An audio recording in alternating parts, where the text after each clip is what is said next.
প্রকৃত আল্লাহ ভীতি আপনাকে অর্জন করতে হবে। শুধু মুখে আল্লাহ আল্লাহ করলে হবে না, আপনার মনের ভিতরে আল্লাহ থাকার দরকার আছে কি নাই? মনের ভিতরে আল্লাহ থাকতে হবে, শুধু মুখে আল্লাহ আল্লাহ বললে হবে। আমরা অনেক সময় দেখি যে রাস্তাঘাটে হাঁটার সময় তসবিহ একটা নিয়ে আল্লাহ আল্লাহ জিকির করে, আছে কি না?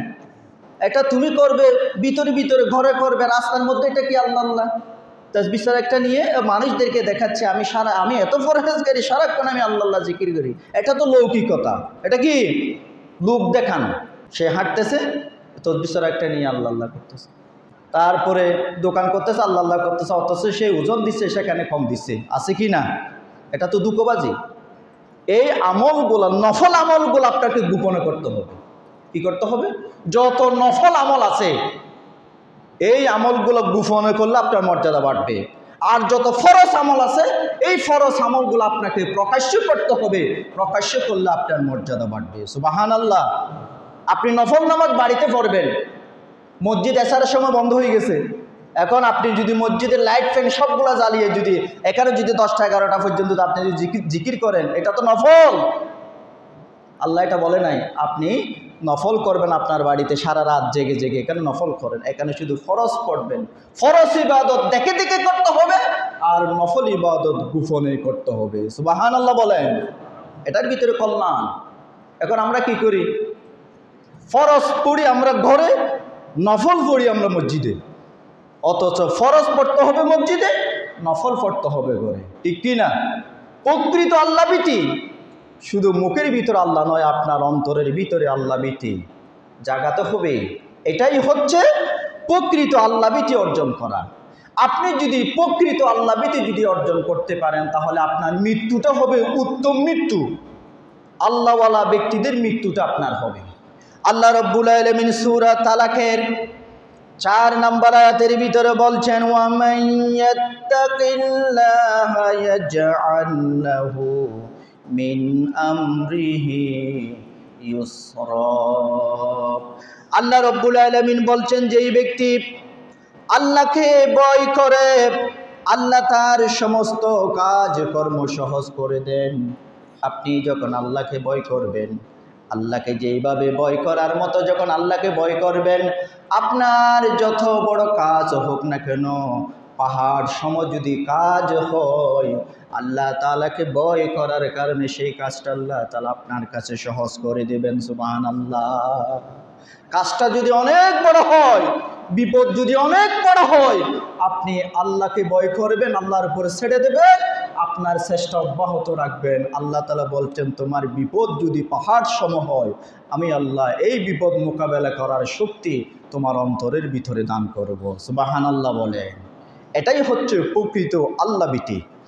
আমার প্রিয় বন্ধুগণ, আল্লাহ রাব্বুল আলামিন সূরা আনফালের 29 নম্বর আয়াতের ভিতরে বলছেন, ইয়া আইয়ুহাল্লাযীনা আমানু ইন তাত্তাকুল্লাহা ইয়াজআল লাকুম ফুরকানাও ওয়া ইউকাফির আনকুম সাইয়্যাতিকুম ওয়া ইয়াগফির লাকুম ওয়াল্লাহু যুল ফাদলিল আযীম। আল্লাহ রাব্বুল আলামিন বলছেন, হে ঈমানদারগণ, যদি তোমরা আল্লাহ ভীতি অর্জন করো, যদি তোমরা আল্লাহকে যেভাবে ভয় করা দরকার সেইভাবে যদি আল্লাহকে ভয় করতে পারো, তাহলে তিনি তোমাদের জন্য সত্য মিথ্যা পার্থক্য করার রাস্তা তোমাদের সামনে আল্লাহ তাআলা উন্মুক্ত করে দেবেন। আপনি যদি আল্লাহকে যেইভাবে ভয় করা দরকার, আপনি মুখে যেইভাবে আল্লাহ আল্লাহ করেন, অন্তরের ভিতরেও সেই আল্লাহ আপনাকে ফয়দা করতে হবে, অন্তরের ভিতরে সেই আল্লাহ আপনাকে জাগাতে হবে। শুধু মুখে বললে হবে না। অনেক মানুষ আছে মুখে বলে এক কথা কিন্তু অন্তরে আরেকটা, ঠিক কি না? তার মুখের সাথে অন্তরের সাথে মিল নাই। মুখে কত আল্লাহ আল্লাহ বলে কিন্তু অন্তরে তার আল্লাহর কোনো অস্তিত্ব নাই। সুতরাং মুখে যেই কথা আপনার অন্তরেও সেই কথা হতে হবে। আল্লাহ রব্বুল আলামিন বলছেন, আপনি যদি প্রকৃত আল্লাহ বিরু যদি হন, আল্লাহ তাআলা আপনার জন্য সত্য মিথ্যা পার্থক্য করার পথ আল্লাহ তাআলা বের করে দেবেন এবং এর ফলে তোমাদের পাপ সমূহ মোচন করবেন এবং তোমাদেরকে ক্ষমা করে দেবেন।